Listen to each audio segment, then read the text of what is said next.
Hey everyone, my name is Logan and today we're taking a look at the Ryobi Link Organizer bins. We have the single and double. This is the STM812 and the STM813. If you're new to the channel, make sure to check out our other videos on the Ryobi Link products or any of the videos on our channel because this is solely Ryobi.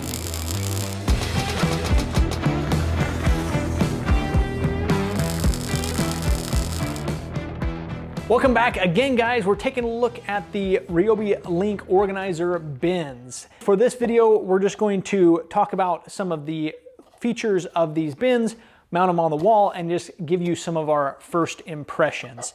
First off, again, we have the STM812, which is their double organizer bin, and the STM813, which is their single. Now, both bins have mounting options for the Ryobi wall mounts or these wall rails, so they can be mounted on the wall rails. The single obviously has one, the double has two. Now, the other difference, obviously, with these two bins is that the double has a separator in the middle here, which allows you to either separate these out into single compartments or use it as one big compartment. Now, one thing to note about this divider is it does not lock in place. It is very, very loose, and even at the store, I lost it on the way to checking out because it just slides right out. You can see here, it just slides right out. So something to be aware of. Not a big deal unless you're transporting or moving these around a lot. Otherwise, if you've got it on the wall, it's not gonna move, it's not a problem. Another thing to note about these is they are solid plastic, meaning that there is no metal on these at all. That's in comparison to the hooks, which are mostly metal with just a little bit of rubber on the end of the hook. These are completely plastic, which means they are very, very bendable and pliable, malleable, whatever you want to call it. And it also means that mounting them on the wall rails, which are also made of high quality plastic or this hardened plastic, means that they do have a little bit of friction. There's a little bit of almost stickiness or tackiness as you're mounting these to the wall. So it is a concern, or at least a partially concern of mine, is which plastic wins when there's a struggle.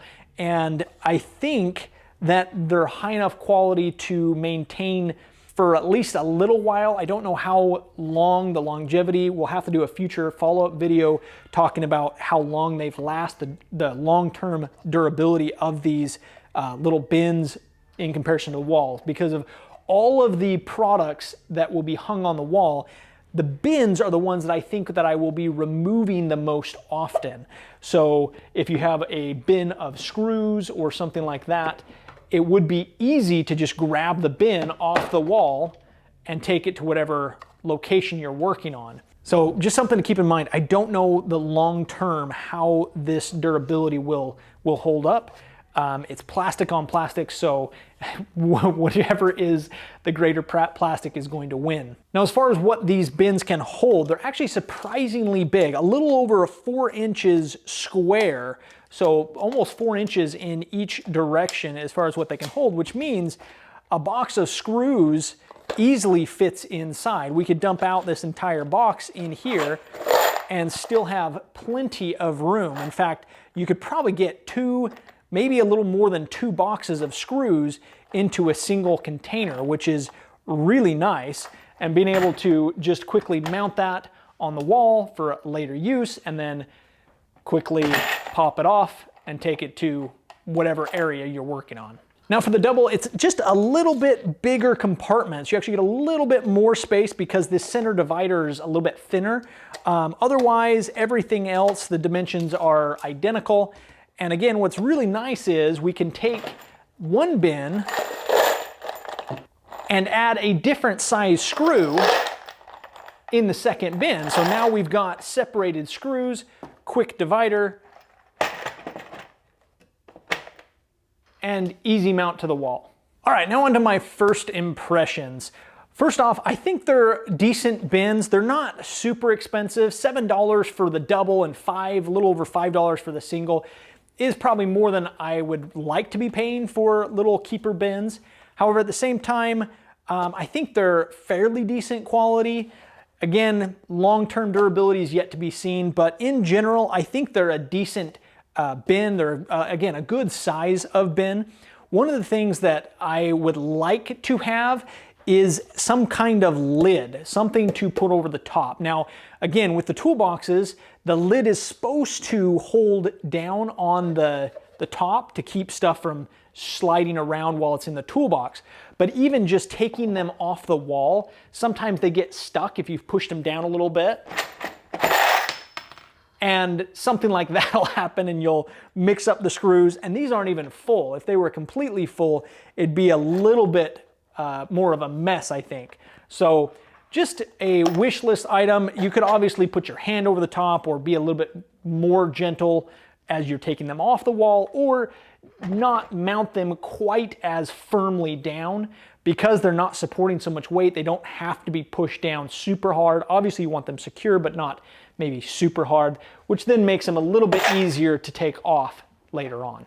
One last thing I want to point out, even though we don't have the bins here, is that these little feet on the bottom are supposed to clip into the toolboxes and help these from sliding around in the toolboxes as well. So there it is. Those are my thoughts and first impressions of these organizer bins. Make sure to let me know in the comments below, what do you think of the organizer bins? What do you think of the Ryobi Link line or any of the Ryobi Link tools? And make sure to subscribe and follow for more Ryobi Link videos, including our full review of the entire Ryobi Link lineup. And that's it for today. Again, my name's Logan. Thanks for watching.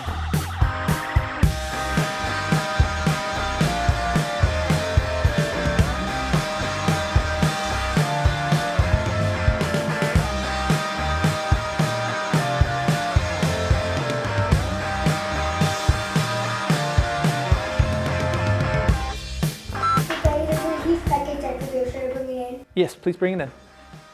Oh, I'll get it. Hold on, I'll get it.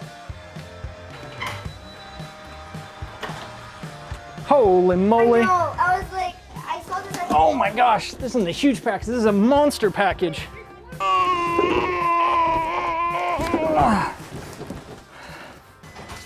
Well, those just came.